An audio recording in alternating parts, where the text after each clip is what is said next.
Today we're going to pull back the curtain on the single most important piece of software you use every single day, but probably never ever think about. We're talking about the operating system, the true hidden boss of your computer.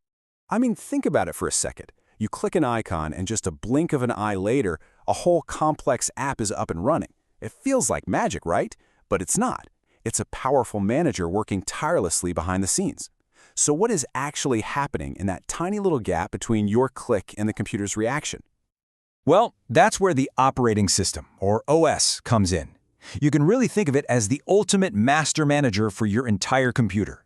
It's the crucial go-between, connecting you and your software to the physical hardware, and its main job is to make sure everything just works. So here's what we're going to dive into. We'll look at why it's the hidden boss, how it juggles all your commands, how it organizes what would otherwise be total chaos, how it solves system-freezing gridlocks, and we'll wrap up with a quick history of how it all came to be. Okay, let's jump right into its main role as the computer's hidden boss. Like any good manager, the OS really has two primary goals that shape everything it does. It's a constant balancing act. On one hand, its job is to give you a friendly, easy-to-use environment so you can actually get things done. But on the other hand, it has to be a strict and incredibly fair referee for all the hardware inside, deciding which program gets the processor, how much memory each one gets, and who can access your storage all at any given moment.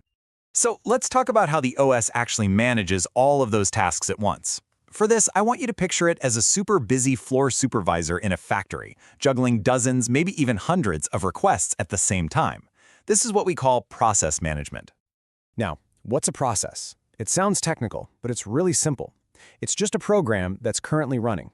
So your web browser is a program, but when you open it, it becomes a process. In fact, every single tab you have open might be its own little process. And to the OS, each one of these is like an employee that needs its attention. And a process isn't just on or off. Oh no, the OS guides it through a whole life cycle.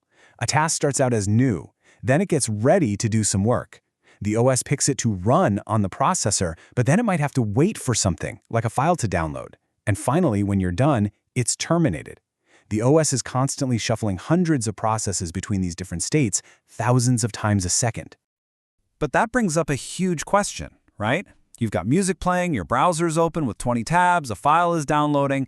How in the world does that floor supervisor, the OS, decide which one of those employees gets to use the main brain, the CPU, at any given millisecond? Well, this is called CPU scheduling. You could do it the simple way, first come, first served, just like a line at the bank. Fair, but not very efficient. A much more common way today is called round robin. The OS gives every single process a tiny, tiny slice of its attention. We're talking milliseconds. And then it zips to the next one, and the next, and the next. It switches between them so ridiculously fast that it creates this beautiful illusion that everything is running at the same time, which is what keeps your computer feeling so responsive. All right, so the OS is a master juggler, but its other huge job is organizing digital chaos. Here, the OS basically has two hats. It's a quick access librarian for short-term stuff and a super meticulous archivist for long-term storage. So that librarian job, that's all about managing your computer's main memory, its RAM. Let's imagine your RAM is just a big empty bookshelf. Every time you open a program, the OS has to find a big enough empty space on that shelf to place the program's book so the CPU can get to it super fast. But this creates a classic problem. As you open and close apps, constantly putting books on the shelf and taking them off again, you end up with all these little unused gaps. This is called fragmentation. And pretty soon, you might not have a single continuous space that's big enough for a large new program, even if you have plenty of total empty space. So the OS has to use some really clever strategies to clean up this mess. But remember, that bookshelf, the RAM, is temporary. As soon as you turn the power off, it's wiped clean. For everything you actually want to keep, your photos, your documents, your games, the OS has to put on its archivist hat and manage your hard drive. And it does this by creating a highly organized file system. Seriously, without the OS, your hard drive would just be a gigantic jumbled mess of data. The OS is what builds that logical structure of folders inside of files that we all know. It's basically a perfect digital filing cabinet that lets you and your programs find exactly what you need, instantly. So, the OS is a manager and an organizer. But what happens when programs stop playing nicely with each other? Well, then it has to become an expert conflict mediator to stop the whole system from grinding to a halt. Just picture this scenario.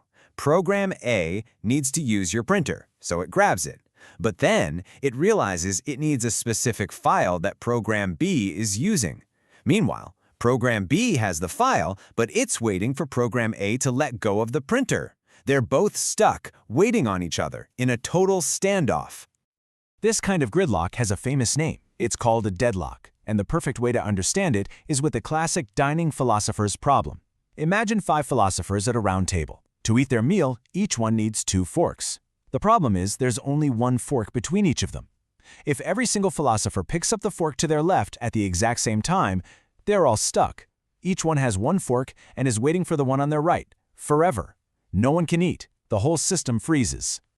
Now, for a system freeze like that to actually happen, 4 very specific conditions have to occur all at once. And the OS's job is to be the mediator, using all sorts of clever algorithms to make absolutely sure those 4 conditions never line up. It breaks the stalemate, often before it even begins, to make sure your computer never gets stuck. Finally, it's worth remembering that this master manager wasn't just born overnight. Its job has gotten way more complex as the computers it controls have evolved. I mean, back in the 50s with those giant mainframe computers, the OS was incredibly simple. It basically just ran one job at a time. But then in the 60s, we got time-sharing systems that allowed multiple people to use one machine at once. The 80s, of course, brought the revolution. Graphical interfaces from Apple and Microsoft that made computers approachable for everyone. And now, the most complex and powerful operating systems on the planet are the ones running the little devices in our hands. So from juggling every command, to organizing all your data, to preventing total system gridlock, the operating system is truly the unsung hero of computing. It's the brilliant, invisible manager that takes a powerful but chaotic machine and turns it into the seamless, intuitive tool we all depend on every single day. We've seen this